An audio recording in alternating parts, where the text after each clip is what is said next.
ನಮಸ್ಕಾರ ಸ್ನೇಹಿತರೆ. ನಾಳೆ ಚೈತ್ರ ಅಮಾವಾಸ್ಯೆ ಹಾಗೂ ಭಾನುವಾರ. ಅಲೌಕಿಕ ಶಕ್ತಿಗಳು ಇರುವಂತಹ ಅದ್ಭುತವಾದ ದಿನ.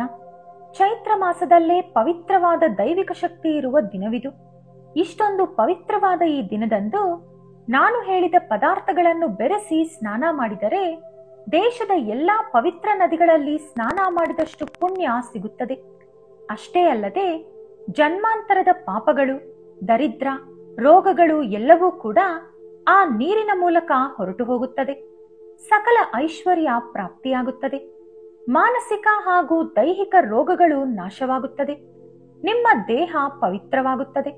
ಹಾಗಾದರೆ ಇಂಥ ದಿವ್ಯವಾದ ದಿನದಂದು ಯಾವ ಪದಾರ್ಥಗಳನ್ನು ಬೆರೆಸಿ ಸ್ನಾನ ಮಾಡಿದರೆ ಅಷ್ಟದರಿದ್ರ ಹೋಗಿ ಅಷ್ಟೈಶ್ವರ್ಯ ಪ್ರಾಪ್ತಿಯಾಗುತ್ತದೆ ಎಂದು ಈಗ ನಾವು ನೋಡೋಣ.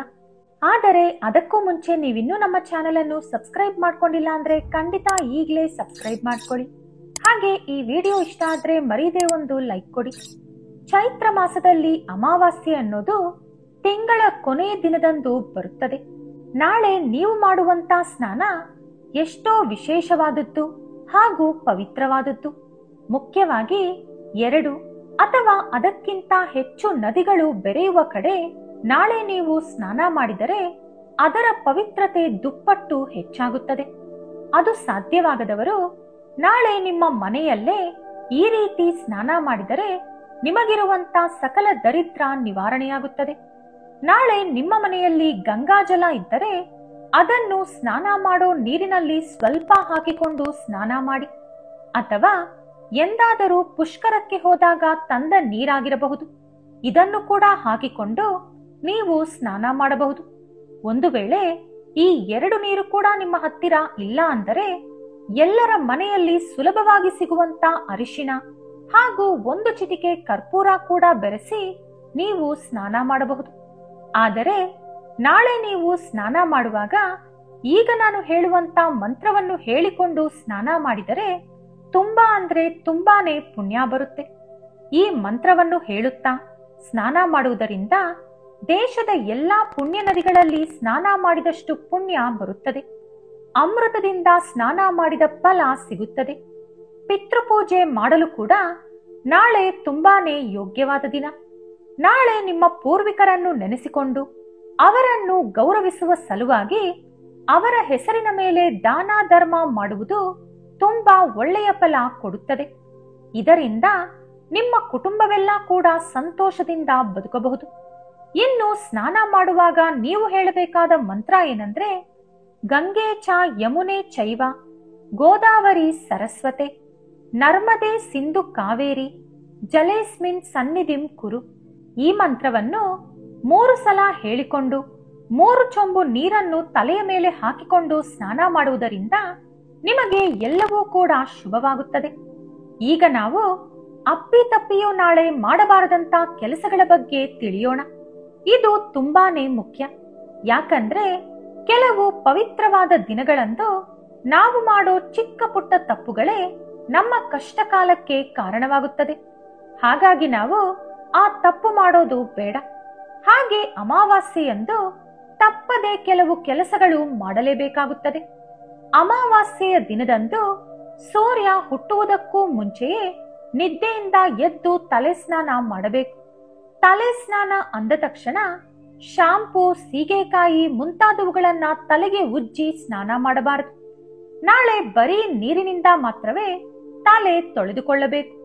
ಹಾಗಾಗಿ ಇವತ್ತು ರಾತ್ರಿನೇ ತಲೆ ಸ್ನಾನ ಮಾಡಿ ನಿದ್ದೆ ಮಾಡಿ ನಾಳೆ ಬೆಳಿಗ್ಗೆ ಎದ್ದ ತಕ್ಷಣ ಬರೀ ನೀರಿನಿಂದ ತಲೆ ತೊಳೆದುಕೊಂಡರೆ ಸರಿ ಹೋಗುತ್ತದೆ. ಇನ್ನು ಪವಿತ್ರವಾದ ಅಮಾವಾಸ್ಯೆಯಂದು ಅಪ್ಪಿತಪ್ಪಿಯು ಉಗುರು ಕತ್ತರಿಸುವುದು, ಕೂದಲು ಕತ್ತರಿಸುವುದು, ಶೇವಿಂಗ್ ಮಾಡುವುದು ಮುಂತಾದವುಗಳನ್ನು ಮಾಡಬೇಡಿ.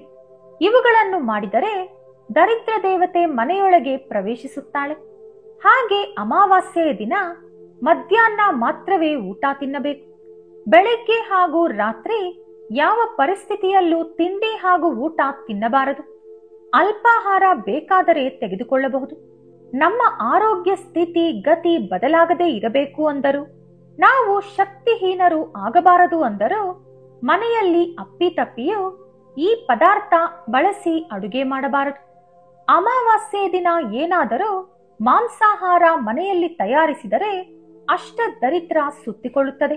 ಅಮಾವಾಸ್ಯೆಯ ದಿನ ಕೆಲವು ದುಷ್ಟ ಶಕ್ತಿಗಳು ಮನುಷ್ಯರ ದೇಹದ ಮೇಲೆ ಕೆಟ್ಟ ಪ್ರಭಾವ ಬೀರಲು ಕಾಯುತ್ತಿರುತ್ತದೆ.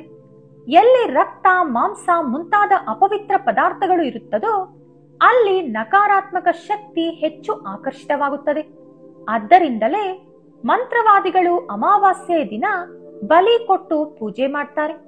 ಹಾಗಾಗಿ ಯಾವುದೇ ನಕಾರಾತ್ಮಕ ಶಕ್ತಿ ನಿಮ್ಮತ್ತ ಆಕರ್ಷಿತವಾಗಬಾರದು ಅಂದ್ರೆ ನಾಳೆ ಮನೆಯಲ್ಲಿ ಮಾಂಸಾಹಾರ ತಯಾರಿಸಬೇಡಿ. ಹಾಗಂತ ಹೊರಗೂ ಕೂಡ ಹೋಗಿ ತಿನ್ನಬೇಡಿ. ಆ ರೀತಿ ತಿಂದರೆ ದೇಹ ಒತ್ತಡಕ್ಕೆ ಗುರಿಯಾಗಿ ಅನೇಕ ಅನಾರೋಗ್ಯ ಸಮಸ್ಯೆಗಳು ತಲೆ ಎತ್ತುತ್ತದೆ. ಭವಿಷ್ಯತ್ತಿನಲ್ಲಿ ನಮ್ಮ ದೇಹ ರೋಗಗಳಿಗೆ ತವರು ಮನೆಯಾಗುತ್ತದೆ ಎಂದು ಶಾಸ್ತ್ರಗಳು ಹೇಳುತ್ತಿವೆ. ಹಾಗಾಗಿ ಚೈತ್ರ ಅಮಾವಾಸ್ಯೆಯಂದು ನೀವು ಮದ್ಯಪಾನ, ಮಾಂಸಾಹಾರ ಹಾಗೂ ಧೂಮ್ರಪಾನದಿಂದ ದೂರ ಇರಬೇಕು. ಹಾಗೆ ಅಮಾವಾಸ್ಯೆಯ ದಿನ ಮಧ್ಯಾಹ್ನ ನಿದ್ದೆ ಮಾಡಬಾರದು. ಮಧ್ಯಾಹ್ನ ನಿದ್ದೆ ಮಾಡಿದರೂ ಕೂಡ ದರಿದ್ರ ದೇವತೆ ಮನೆಯೊಳಗೆ ಬರುತ್ತಾಳೆ. ಅದೇ ರೀತಿ ಅಮಾವಾಸ್ಯೆ ದಿನ ಬೆಳಿಗ್ಗೆ 5ರಿಂದ 6 ಗಂಟೆ ಮಧ್ಯದಲ್ಲೂ ಕೂಡ ನಿದ್ದೆ ಮಾಡಬಾರದು. ಅಂದ್ರೆ ನೀವು ಬೆಳಿಗ್ಗೆ 5 ಗಂಟೆಗೂ ಮುಂಚೆಯೇ ಎದ್ದಿರಬೇಕು. ಅದೇ ರೀತಿ ಸಂಜೆ 5ರಿಂದ 6 ಗಂಟೆ ಮಧ್ಯದಲ್ಲೂ ಕೂಡ ನಿದ್ದೆ ಮಾಡಬಾರದು. ಈ 2 ಸಮಯದಲ್ಲಿ ನಿದ್ದೆ ಮಾಡಿದರೂ ಕೂಡ ದರಿದ್ರ ಮುತ್ತಿಕೊಳ್ಳುತ್ತದೆ. ಹಾಗೆ ಅಮಾವಾಸ್ಯೆ ದಿನ ಮಧ್ಯಾಹ್ನ ಬಡವರಿಗೆ ಅನ್ನದಾನ ಮಾಡಿದರೆ ತುಂಬಾ ಒಳ್ಳೆಯದು. ಹಾಗೆ ಅಮಾವಾಸ್ಯೆ ದಿನ ಸ್ನಾನ ಮಾಡಿದ ನಂತರ ಪಿತೃದೇವತೆಗಳಿಗೆ ತರ್ಪಣ ಬಿಟ್ಟರೆ ತುಂಬಾ ಒಳ್ಳೆಯದು. ಮನೆಯ ಯಜಮಾನರು ದಕ್ಷಿಣದ ಕಡೆ ಮುಖ ಮಾಡಿ ನಿಂತುಕೊಂಡು ಕುಟುಂಬದಲ್ಲಿ ಮೃತಪಟ್ಟ ಪೂರ್ವಿಕರನ್ನು ನೆನೆಸಿಕೊಂಡು ಅವರ ಹೆಸರನ್ನು ಹೇಳುತ್ತಾ ಕಪ್ಪು ಎಳ್ಳನ್ನು ನೀರಿನಲ್ಲಿ ತರ್ಪಣ ಬಿಡಬೇಕು. ಈ ರೀತಿ ಮಾಡಿದರೆ ಪಿತೃದೋಷ ನಿವಾರಣೆಗೊಂಡು ನಿಮ್ಮ ಕುಟುಂಬ ಅಭಿವೃದ್ಧಿಯಾಗುತ್ತದೆ. ಮನೆಯಲ್ಲಿ ಇರುವಂತ ಎಲ್ಲಾ ಸಮಸ್ಯೆಗಳು ಹೋಗಿ ಶುಭ ಉಂಟಾಗುತ್ತದೆ.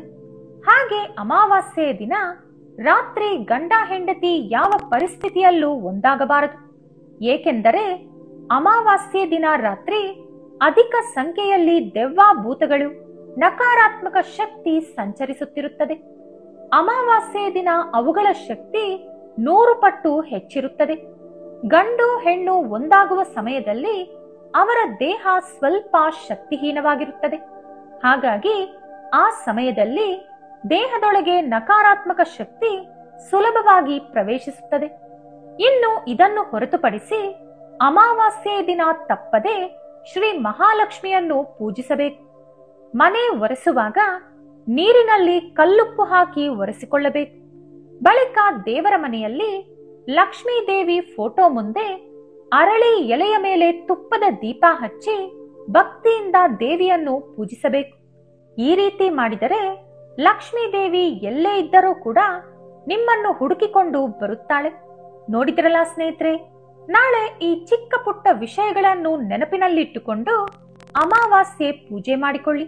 ಈ ವಿಡಿಯೋ ನಿಮಗೆ ಇಷ್ಟ ಆದರೆ ಲೈಕ್ ಮಾಡಿ, ಶೇರ್ ಮಾಡಿ.